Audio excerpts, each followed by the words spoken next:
there's no characters yet. He's not talking about any subject of the story within those first 4 bars.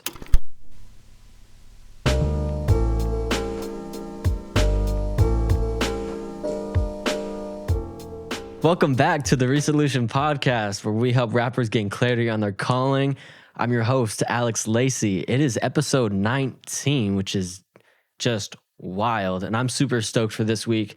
Again, I apologize I missed last week. I was editing some videos so I could get them up on social media because I'm trying to get with those beats again, But the last one, it turned out, I'll put a link to my Instagram in the description. It turned out pretty well, I think. I thought it was well produced. I thought the beat was ill. So yeah, I was happy with it. But this week, we're getting back on that podcast. And this is, again, episode 19. We're going to be breaking down the one and only Slick Rick, the OG storyteller of this whole rap thing. We're going to be breaking down his song, Children's Story, which if you haven't heard it, I will link a lyric video up here. So you can go watch that. It is an incredible song. It's influenced so many people. I think I read somewhere that it is also Snoop Dogg's favorite song. So who knew? He just does an incredible job of telling the story, which I'm going to break down some of the lyrical devices that he uses, or at least storytelling devices he uses in this to convey such a visual picture in an audio format. So let's get started. First thing first, he kind of starts off the song using children's voices, saying, "Uncle Ricky, would you read us a bedtime story, please?" And he's like, "All right, I'll get the storybook." So we get this setting that this song is going to be in the format of a children's story, kind of like a Dr. Seuss thing, which is crazy because I haven't heard anybody else do that, and I haven't heard anybody do that ever since. So right off the bat, we know we're going to be getting something different and experiencing something new. And when he first starts telling the story, the first 4 bars, the whole first 4 bars of that song is him just describing the setting. Once upon a time, not long ago, where people wore pajamas and lived life slow, where laws were stern and justice stood and people were behaving like they ought to good.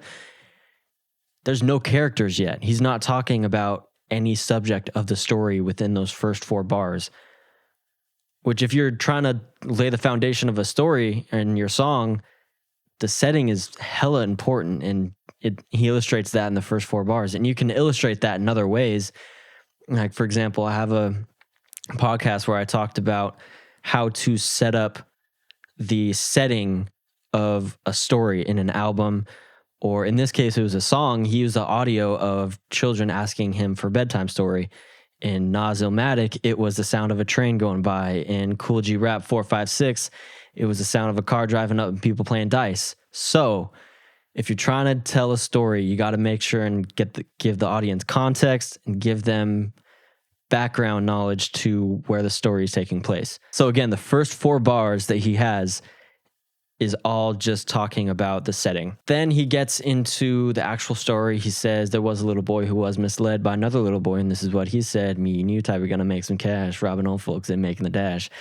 Again, I've listened to the song so much for this podcast. It's catchy. I love it. He also uses some very basic dialogue, which you don't necessarily have to be super in tune with hip hop slang in order to know what that story is going to be about. "Me and you, Ty, we're going to make some cash, robbing old folks and making the dash." We know it's going to be robbing people and running. And that's the premise of the story. So it's just easy to understand. And also, the really creative thing about this too is the fact that it is written in a storybook format and that it is taking place in a hood environment. It's basically marrying 2 opposites. Because when you think of a children's story, you think of The 3 Little Pigs or Red Riding Hood. And those are just kind of like life lessons you learn along the way, which we'll get to that in a minute. This song also has a life lesson to it. It's much more of a PG thing. This is more of a rated R. Like, there's violence in this. Like, he literally holds a pregnant lady hostage later in the song. So it's marrying 2 opposites, which is super creative. So another thing he does is he actually uses onomatopoeias, which, if you remember in English class, those are basically using sounds instead of words. So if I was to say the wind blew by my house, that would be basically just a verb. Blew is just a verb. But if I said the wind whooshed by my house, Whoosh is much more of an onomatopoeia, and it also gives much more of an image to the audience to what the scenario I'm talking about is. That was a weird way of saying that, but we're going to roll with it. So instead of saying the kid started shooting, he said he rat-a-tat-tatted and all the cops scattered. Which rat-a-tat-tat, that's the sound of a gun. So it's just definitely a much more appealing way and visual way of telling that same story, which again, you got to listen to that song because it is so visual. Definitely one of the most visual songs I've ever heard. And it's so good. So that's one way if you're trying to amplify your storytelling, use onomatopoeias instead of just saying the verbs. Next is actually what we talked about before this. There's a life lesson to this, which you want to end your story with, and that is taking the wrong path. He says, just another story about the wrong path. I can't remember where he says that in the song, but it's near the end. Basically warning, that storybook is a warning, just like Little Red Riding Hood, don't trust the wolves in the forest. This one is don't start robbing people because this is what's going to happen to you. If you start threatening people, people are going to threaten back. If you cause people danger, it's just karma comes back around. And at the end, we have those kid voices kind of bringing it full circle, just tying it back to this is a children's book. And those kids are saying something like, man, that Uncle Ricky sure is weird or something like that. So, I mean, he's got to throw a little bit of humor in there. It's pretty funny. But again, the overall theme here is he uses such basic storytelling, which you can see it as in he's delivering it in a way of a children's book, which is genius. And the second way is he's telling stories so simple that a child can understand it, which that's a different level of mastery right there. Even Einstein, he said something about if you can't teach complex ideas to a third grader, then you don't really know them yourself, which my personal opinion, I think teachers should teach their subjects to a group of third graders before they teach it at any level, because if they can teach it to third graders and they all pass a test on it, then everybody else they teach would totally understand. That's just my take because I love education and I think that quality teachers are some of the most important people in life. So anyway, basically, this is a super unique way to deliver a story. And here's some other ways that other artists have used some really unique deliveries. We have Nas, One Love, from my favorite hip hop album, Illmatic. That one is posed in the story of a letter to a friend in jail, which he was actually inspired by some of the soul songs in the 70s because they all had songs written in love letter form. And I think he said something about that in the Illmatic documentary on Netflix. And next one, we have Joey Badass, Peace of Mind. That one is a phone call to his friend in jail, and he is showing his song to his friend, which he can't hear, but he was dedicating that song to him. And Tupac is Last Words, and that song is basically delivered in a way that those words would be the last words he would say to a policeman before he would get shot by him, which is really sad. And the last one is J. Cole talking about Lost Ones, which is he's playing two different personalities of the same conversation, talking about like abortion and relationship issues. And it's a really, really interesting song. So those are all ways other artists have used to deliver their song in a story format. I came up with a bunch of other ideas, which you are more than welcome to use.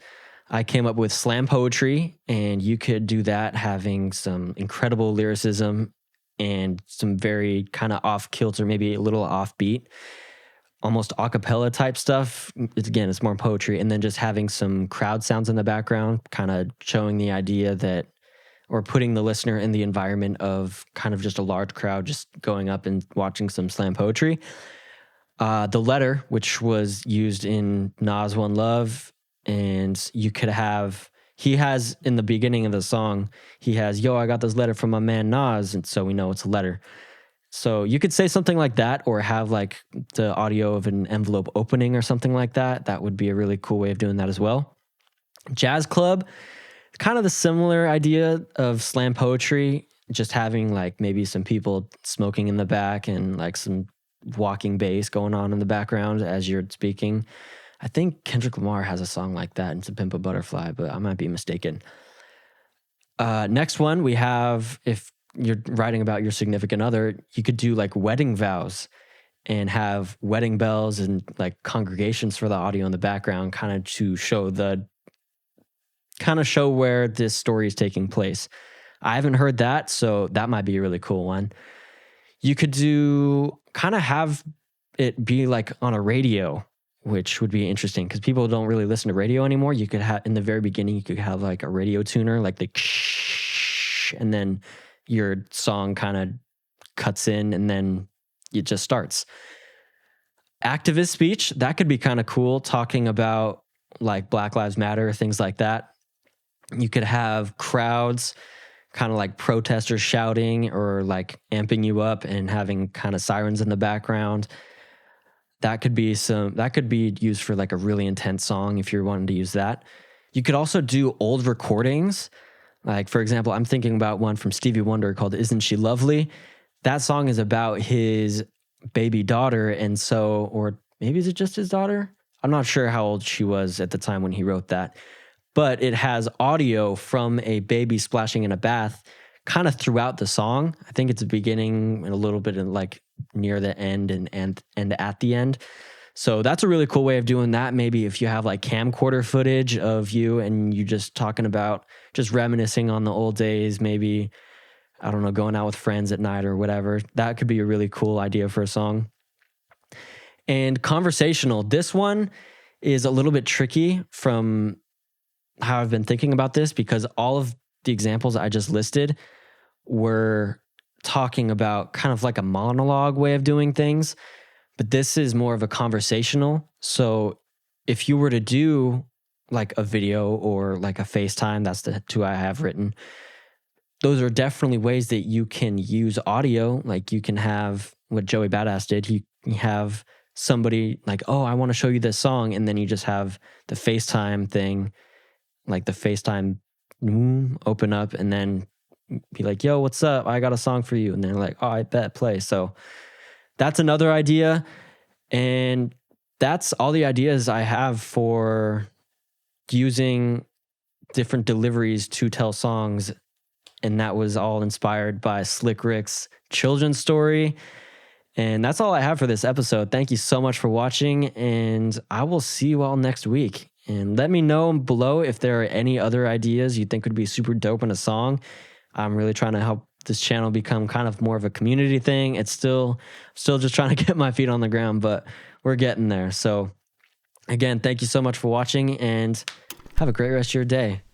Peace out.